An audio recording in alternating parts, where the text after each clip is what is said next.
বন্ধুসকল পৃথিৱীৰ আটাইতকৈ ওখ শিৱলিংগৰ বিষয়ে আপোনালোকে শুনিছেনে আৰু ক'ত আছে জানেনে? এই শিৱলিংগ একেবাৰে প্ৰাকৃতিকভাৱে সৃষ্টি হোৱা নেচাৰেলি সৃষ্টি হোৱা হয় আৰু ইয়ে হৈছে পৃথিৱীৰ আটাইতকৈ ওখ শিৱলিংগ আৰু এই ওখ শিৱলিংগ আছে অৰুণাচল জিৰোৰ কাৰ্ডত।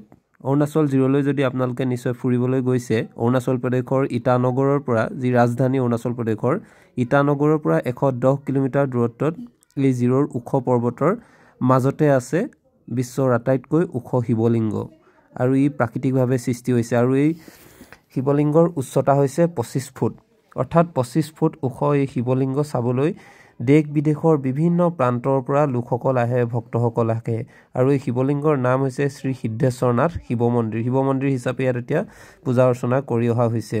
আৰু এই শিৱলিংগ প্ৰতিষ্ঠা বা সৃষ্টি কেতিয়া হৈছিল আপোনালোকে জানেনে? ইয়াৰ সৃষ্টি হোৱাৰ আঁৰত বহু কাহিনী আছে। 2004 চনত প্ৰেম শোভা নামৰ এজন নেপালী ব্যক্তিয়ে তাত গছ কাটি আছিল আৰু সেই গছ কাটি থকাৰ সময়তে সেই শাওণ মাহ আছিলে আৰু শাওণ মাহত গছ কাটি থকাৰ সময়ত ওখ ওখ গছবোৰ ওপৰৰ পৰা খহি পৰিছিল, কাটি দিয়াৰ লগে লগে খহি পৰিছিল, কিন্তু সকলোবোৰ গছেই এই শিৱলিংগত পৰা নাছিলে, কিনাৰেদি পাৰ হৈ গৈছিল, শিৱলিংগত একো আঘাত কৰা নাছিল আৰু সেই সময়তে এই মানুহজনে শিৱলিংগ ভাগ দেখিছিল আৰু তেতিয়াৰ পৰাই এই শিৱলিংগ সৃষ্টি হ'ল বুলি বহুজনে ক'ব বিচাৰে বা তেখেতেও যি বিশ্বাস কৰিলে সেই বিশ্বাসৰ পাছতে এই লিংগ সৃষ্টি হ'ল বুলি বহুজনে ক'ব বিচাৰে। আৰু এই শিৱলিংগৰ বিষয়ে শিৱ পুৰাণতো সুন্দৰকৈ উল্লেখ আছে।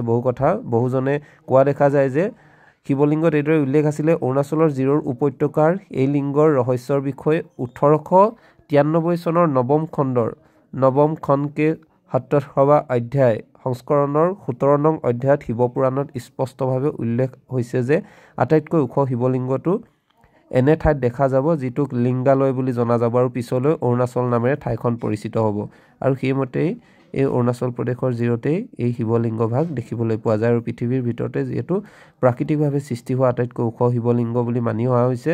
25 ফুট উচ্চতাৰ এই শিৱলিংগলৈ বৰ্তমান সময়ত বিশ্বৰ বিভিন্ন প্ৰান্তৰ লোকসকল আহি ইয়াত পূজা পাতল কৰা বা ভগৱানক অৰ্চনা কৰা, প্ৰাৰ্থনা কৰা দেখিবলৈ পোৱা যায়। সেয়েহে আমি অৰুণাচল জিৰ'লৈ যাওঁতে দেখিবলৈ পাই আপোনালোকৰ বাবে এই ভিডিঅ' যুগুত কৰিলোঁ। কেনে লাগিলে আপোনালোকে জনাব আৰু যদিহে আপোনালোকে বিশ্বাস কৰে ভগৱানক, নিশ্চয় আপোনালোকে ইয়ালৈ যাব বিচাৰিলে যাব পাৰিব। অৰুণাচল জিৰ' আটাইতকৈ ধুনীয়া ঠাই আৰু সেই ঠাইত আপুনি এই শিৱলিংগও দৰ্শন কৰিব পাৰিব।